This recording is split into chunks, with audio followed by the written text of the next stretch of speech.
जेराव मोनब्रै गामिनि रायजो राजाफ्रा थाम्फैनि उदखाराव जानांदों गोबां जिंगा। माब्लाबा गाइखेराव दोननायाव थाम्फैजों मोगा-मोगि, माब्लाबा बेदरफोर फोराननायाव थाम्फै उदखार। बे जाथाया जादों चिरां जिल्लानि सिङाव थानाय अन्थाइबारि दमगावजों नांजाबनाय बायदि बायदि गामिफोराव। रायजो राजाफ्रा फोरमायनाय बादिब्ला बैफोर थाम्फैफोरा अन्थाइबारि ओनसोलाव जाकब नार्जारी मुंनि कन्ट्राक्टरा मोनसे चिरां पल्ट्रि फार्म फसंदों। बे फार्माव मुलि सारैनि जाहोनाव गोबां बिबांनि थाम्फै उजिनानै जोंनि मोनब्रै गामिफोरखौ जानाय लोंनाय आरो सानफ्रोमबोनि जिउ खुंनायाव असान्ति खालामदों होननानै। माब्लाबा हां लानो हायि बायदि मोनामनाय, माब्लाबा बेदरफोर फोरानोब्ला थाम्फैनि बिरफुंनाय, माब्लाबा जामुं आदारफोराव थाम्फै बानाय आरो माब्लाबा मानसिनि साखाथियाव थाम्फैनि बिन जानायजों गोबां रोखोमनि असान्ति।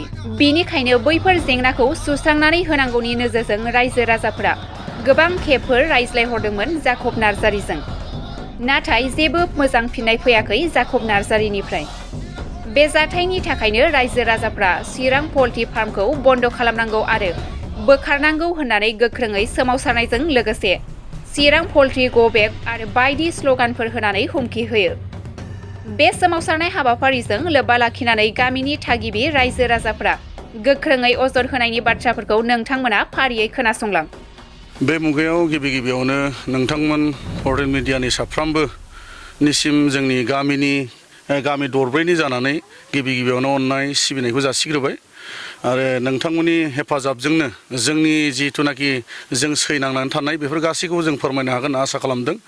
गिबियावनो जोंनि बे दिनैनि जिथुनाखि रेलि एबा जों ज'यै जों ओंखारनायनि गेजेरजों जोङो जोंनि गोसोनि खुद्रि सारनायखौ रायजो राजानि सिगाङाव फोरमायनो थाम-थिम खालामनाय जि जोंनि बिथांखि बेनो जाहैबाय नैबे जोंनि अन्थाइबारि गामियाव थारमाने थांनाय गोबाव समनिफ्रायनो मोनसे पल्ट्रि फार्म दङ। सोरबा बिजनेस खालामनाय फालांगि खालामनायाव जोंहा जेबो बादा गैया, बयबो खालामथों, जोंनो जौगानायखौ नांगौ। नाथाय बिनि गेजेराव माखासे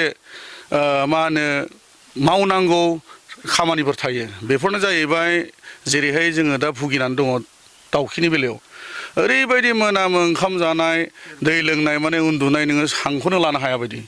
माने बे मोनामनायखौ खुनु नोङो गुबुन मोनामनायजों नों रुजुनो हाया। जों बिराद गोजानबाव गामिब्लाबो खाथि खालानि मानसिफ्रा माबोरै सैज्य खालामनो थाखाय जों मिथिनो हाया। दिनैनि दिनाव जोङो थाम्फै दांग्रा ओरैबायदि थाम्फै दांग्रा जाबाय, खान्थाल थाइसे जानो हाया, थाइजौ थाइसे जानो हाया, गथ'फोरनि थाखाय गाइखेर गिलाससे दोननो हाया, नोङो ओंखाम ओंख्रि नोङो टेबोलफ्राव दोननो हाया। ओरैबायदि थाम्फै, बेदर लामनायखौथ' बाद होदो, बेदर लामनाय माने नोङो बिजानु सोना लानाय बेबायदि कन्डिसन। दा नैबेखौ जोङो थांनाय समफोराव जोङो खेबनै बिथांमोननि जिथुनाखि मालिक बिगोमा बिथांमोनजों जोङो सावरायबाय। सावरायनायनि गेजेरजोंबो जोङो जेबो फिथाइखौ मोननो हायैलाय जों दिनैहाय माने दिखारजों दुखुजों जों दिनै खुद्रि सारनायखौ जों दिनै रायजो राजानि सिगाङाव जोङो फोरमायसारनो जोङो थाम-थिम जानानै दरब्रै गामिनि ज' जानानै बेयाव फैदों।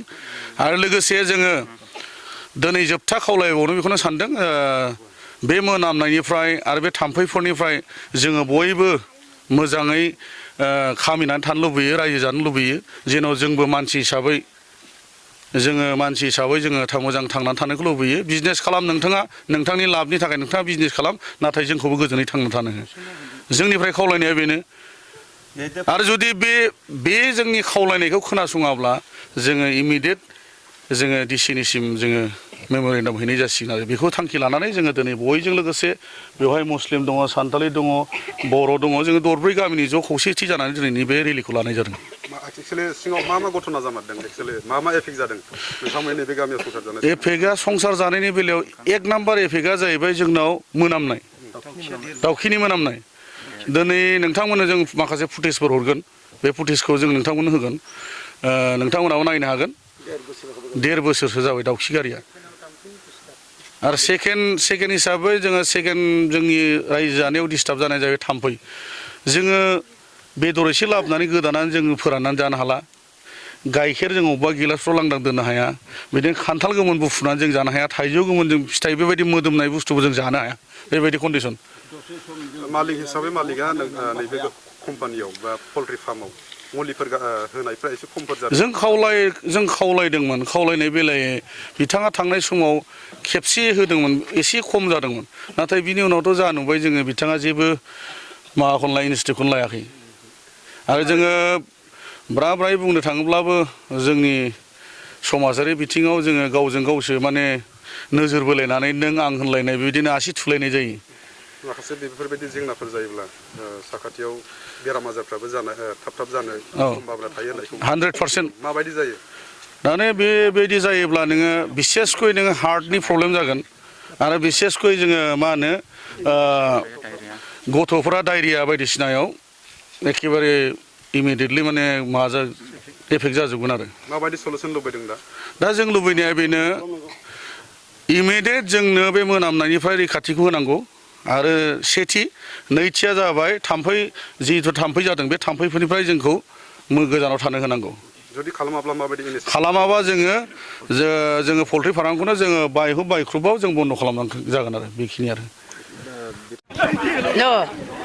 नोंसिनाव थाम्फैया बारा जानानै मोनामनाया बारा ओंखामफोरखौनो खुरनानै दोननो हाया आजां गाजां ओंख्रिफ्रावबो थाम्फै गासिबो थाम्फैजोब आयु गिलु बालु थाम्फैफ्राबो फिसाबा अरजाया गिदिर गिदिर थाम्फै बेखौ जों थाम्फै दांग्राजोब गोथां गिदिरनो जों सायज' हालाना गथ' गथाय गासिबो जानाय लोंनाय असान्थि खालायबाय मोनामनाया आयौ आजां गाजां सोरबाबा लोमजानाय साजानायजोंनो गोबानाय खिनाय जालायलांबाय बिदिनो जाबाय गासिबो बिदियावनो जोङो रागा जोंनानै जों दा माबा फैबाय आरो माबायदि दा बेखौ मोजाङाव लाबोनो माबायदि लुबैदों मोजाङै लुगैदों जोङो बेखौ मोनामनो जेनेबा दा मोनामथों मोजाङै मोजां लाखिथों थाम्फैफोरखौ मोजाङै साबधान खालायनानै लाखिथों आरो बेखौनो जों बुंबाय आरो मालिकआ जाखब नार्जारी